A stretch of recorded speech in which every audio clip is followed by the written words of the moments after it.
Bonjour René Souglo. Allez, dans la rubrique Pied sur terre, on s'intéresse ce matin aux politiques à mettre en œuvre dans le secteur des transports pour lutter contre la pollution atmosphérique. D'abord, pourquoi une telle politique s'impose? Une telle politique s'impose, René Souglo, tout simplement parce que selon les experts, le secteur du transport est le premier émetteur de gaz à effet de serre et ses impacts sur l'environnement sont importants: pollution de l'air, pollution de l'eau, nuisances sonores, modification des paysages ou encore contribution au changement climatique. Alors, quelle est la situation au Bénin? Au Bénin, vous le savez très bien, ce sont les voitures et les engins à deux roues qui dominent. Et si je dois m'attarder un peu sur les engins, partout, dans toutes les villes, c'est des engins à deux roues qui dominent.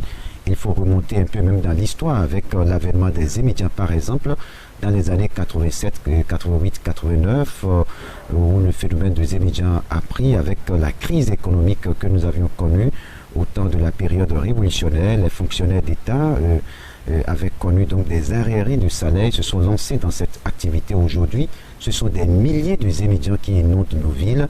Mais il n'y a pas que les immédiats, il y a également les voitures, les camions, ceux qui utilisent personnellement leurs engins à deux roues, leurs voitures.